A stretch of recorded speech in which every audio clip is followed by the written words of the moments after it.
પૈસાને ગાળો દેવાથી કઈ નહીં. તેથી પૈસાની નફરત ન કરાવો. દાદાજી એવું કહેતા કે લક્ષ્મી ચંચલ નથી, લક્ષ્મી વાન ચંચલ છે.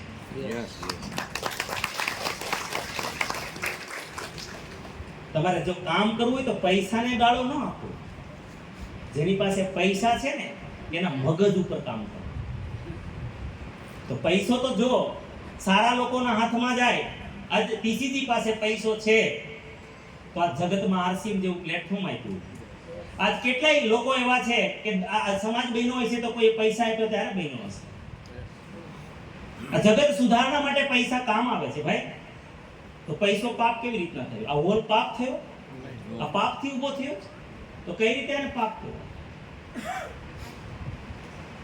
તેથી પૈસો પાપ નથી, પૈસાનો માલિક પાપી હોઈ શકે. કારણ કે ખોટા લોકોના હાથમાં પૈસો જશે તો ખોટા કામ થશે. તેથી બહુ વિચારપૂર્વક કહું છું તમને.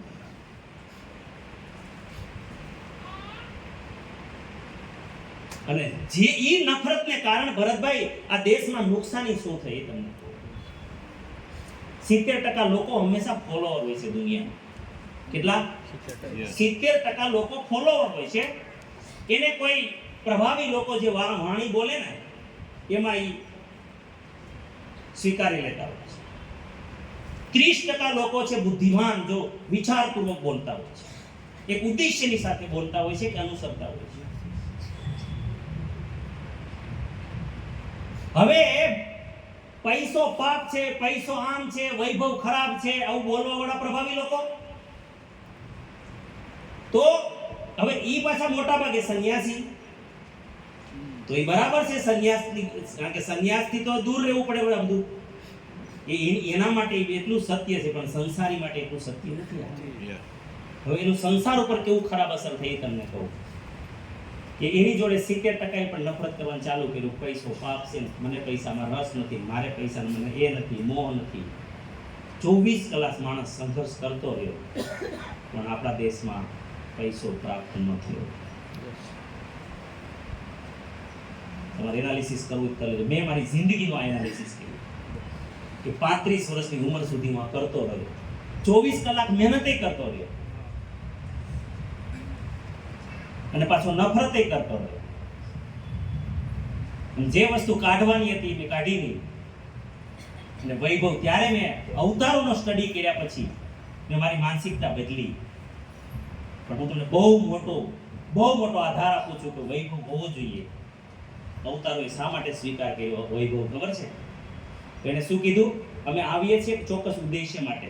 પરિત્રાણાય સાધુનામ વિનાશાય ચ દુષ્કૃતામ ધર્મ સંસ્થાપનાર્થાય સંભવામિ યુગે યુગે. આ દિનેશ શેલડિયાને સક્ષમ થતા 40 વર્ષ લાગ્યા. કેટલા? 40 વર્ષની મારી ઉંમર થઈ. મેં 35 વર્ષે માનસિકતા બદલી, ત્યારે 40 વર્ષની મારી ઉંમર થઈ. 2010-11 ની અંદર હું સક્ષમ થયો. પણ અવતારો 40 વર્ષ ખરાબ કરે. એ આવ્યા હતા જે કરવા માટે, ક્યારે કરી શકે? મને ઘર ચલાવવાની ચિંતા ન હોય, મને મારા બાળકોની ચિંતા ન હોય, પત્નીની ચિંતા ન હોય, ત્યારે હું જગત કલ્યાણના કામ કરીશું.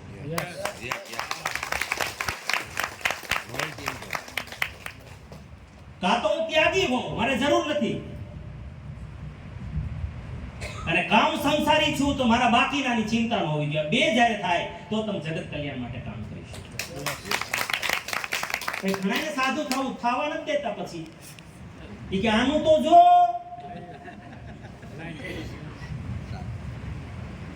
અને જઈ ન શકો ને. એટલે અવતારી પુરુષો સીધા વૈભવમાં જન્મા. કે અમારે પેટની ચિંતા ન હોવી જોઈએ, કઈ વૈભવની ચિંતા નહીં, અમારા પેઢીઓની ચિંતા ન હોવી જોઈએ. અમે જેના માટે આવ્યા, જેલમાંથી નીકળે ને બેટિંગ ચાલુ થઈ. કૃષ્ણ ભગવાન ક્યાંથી શરૂ કર્યું? હા, ડાયરેક્ટ ચાલુ. એની જે ટેન્શન હતું ખાવાનું, ભણવા જાય પછી નોકરી મળશે. રામે સીધા ભણીને આવ્યા, વિશ્વામિત્ર ઉપાડી ગયા સીધા, હાલો રક્ષણ કરવાનું યજ્ઞનું. બાપા રોતા રહ્યા. બાર ઓતાર્યા નહીં, હજી તો નાના છે, કુંભડા જેવા છે, આમ છે, તેમ છે, હજી હું અકાવશે. ઈ કે જે હોય ઈ તમે જેનીમાં છો દાના માટે.